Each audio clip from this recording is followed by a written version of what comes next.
El que més preocupa a les famílies sobre l'educació sexual de la canalla és si ho faran correctament, si seran capaços de donar una bona educació sexual. També preocupa molt les edats d'inici del sexe compartit i que no els hi passi res dolent. Però encara continuem amb aquella visió com més moralista de la sexualitat de són massa petits per començar a fer segons quines coses.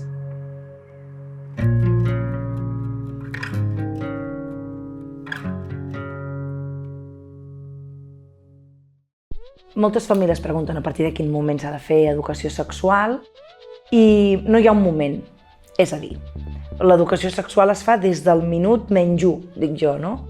I l'educació sexual no només té a veure amb el sexe explícit, l'educació sexual té a veure amb els valors que s'aprenen a casa, el respecte que s'aprèn a casa, el veure com els membres de la família es relacionen, tant de manera general com de manera potser més afectiva, no? Més afectuosa. Tot això ajuda a configurar qui és aquesta criatura, no?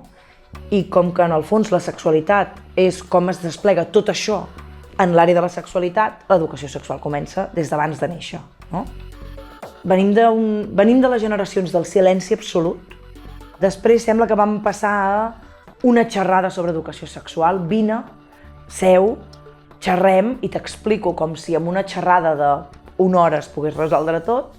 Llavors vam passar al et regalo preservatius perquè sóc una mare o un pare enrotllat i clar, ens hem pensat que l'educació sexual és això, no? Llavors no estem parlant només de quan començar a parlar de sexe compartit, sinó que ja és educació sexual explícita el que amb la meva criatura petiteta doncs jo li estigui explicant com és el seu cos, quines parts del cos té, que quan estem a la dutxa, doncs si em veu el meu cos doncs em diu, mama o papa, què és això? Jo li puc explicar amb naturalitat. Això ja és educació sexual. Si aprofitant això jo explico a la canalla qui pot tocar el seu cos, qui no pot tocar el seu cos, no? Sota quines circumstàncies sí que es pot i en quines no, doncs això ja estic fent educació sexual i prevenció dels abusos sexuals infantils, no? Explicar com es fan les criatures. Per tant, tot això ja dona peu a que la canalla entengui que a casa es pot preguntar sobre això, que la meva família em parla amb naturalitat i llavors aquí poden sortir com diàlegs molt, molt, molt interessants, no?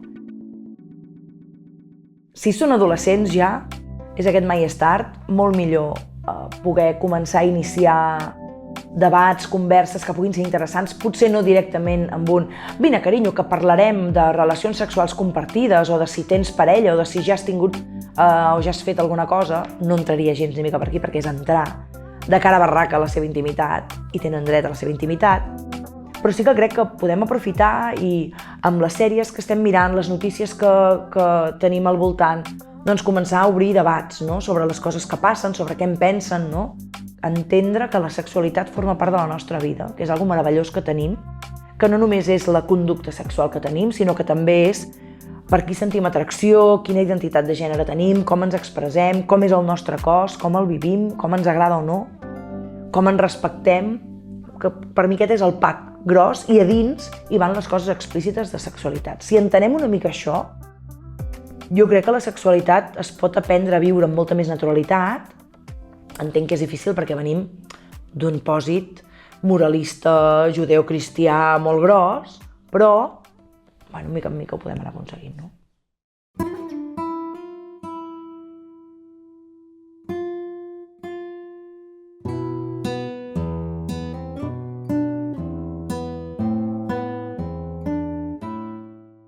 Jo moltes vegades vaig plantejar a les famílies quina seria la situació que més els sorprendria, no?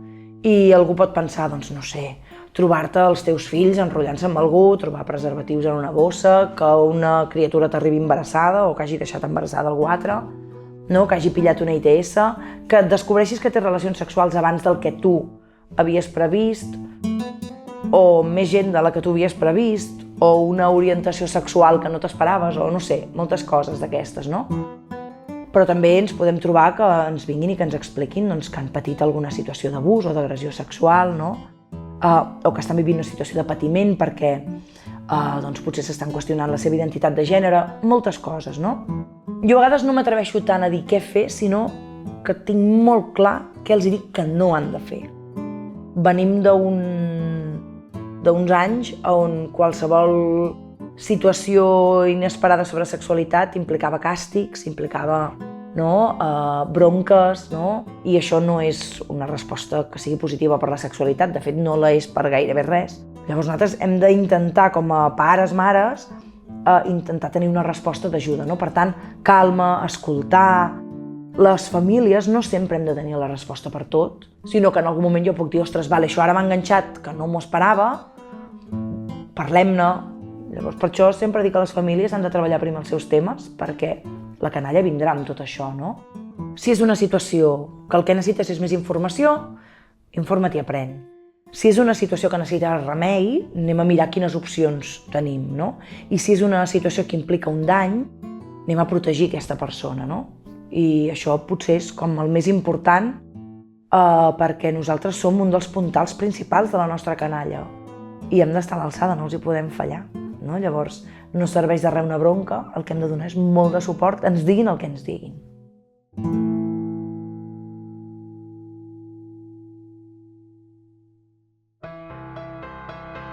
Ara la canalla té com aquesta pressió per tenir relacions sexuals compartides ben aviat.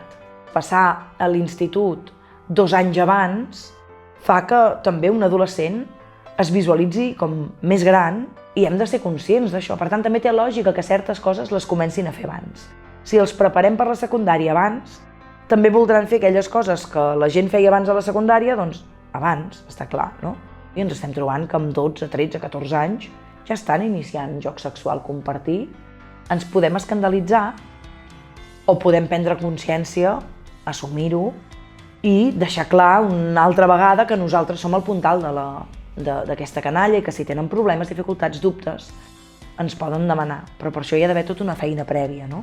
Potser el que hem d'ensenyar és a ser conscients, no?, de què implica, perquè tota sexualitat compartida implica uns riscos. Però això passa tant si tens 50 anys, com si en tens 30, com si en tens 20, com si en tens 13, no? Llavors, ser conscients, assumir-ho i gaudir, que això potser abans no entrava en l'equació d'ensenyar la sexualitat i ara comença a mostrar-se d'una manera esbiaixada i masclista, però almenys es comença a parlar de plaer.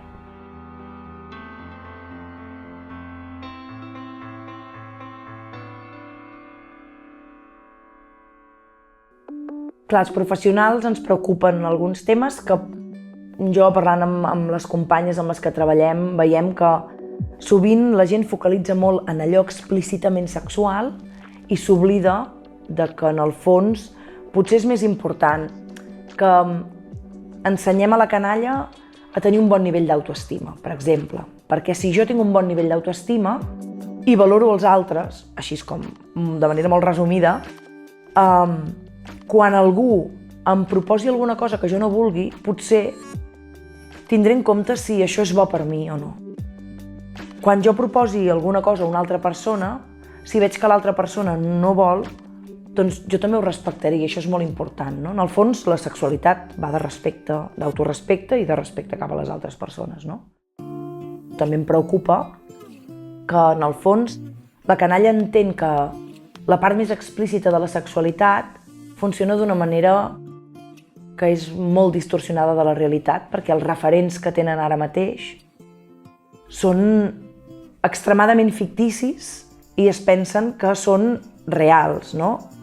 I potser ara algú estarà pensant, clar, el porno, no? Sí, la pornografia és un dels referents que té la canalla, però a mi també em preocupa l'impacte que tenen totes aquestes històries romàntiques i el com es pressuposa que tothom és heterosexual, que tothom ha de trobar parella, que tothom ha de tenir fills, que tothom no ha de complir com amb aquest mandat i com es malinterpreta què és l'amor. I clar, això, quan ho poses al costat de la pornografia, tota aquesta mitologia de l'amor romàntic i la pornografia fan un còctel que jo no sé quin dels dos elements és més perillós. Tant en el mite de l'amor romàntic com en la pornografia assumim com a normals, esperables i naturals conductes que són violència pura. Per això jo soc molt pesada amb aquest respecte, amb el valorar les altres persones, Però realment el que no s'està ensenyant és que hem de ser responsables efectivament. I això implica que si jo em vinculo amb algú, aquí hi haurà, independentment de si només és atracció, si hi ha enamorament o si hi ha amor, hi ha les emocions aquí al mig, hi ha els meus afectes. Per tant, si de cop i volta no em faig responsable de que allà es creen coses, doncs pot haver-hi molt de dany, molt de dolor, no? I per això s'han inventat paraules com el ghosting, l'icing, el gaslighting, de tot, no? S'han inventat totes aquestes paraules per etiquetar maneres subtils de violència que gràcies a l'amor romàntic i a la pornografia hem normalitzat i hem incorporat, no? Està com molt de moda el concepte de la responsabilitat afectiva, no? I tots els temes ètics, però s'han de portar a la pràctica de veritat, no? I això potser anem molt peixos, encara ens falta aprendre moltíssim de tot plegat, no?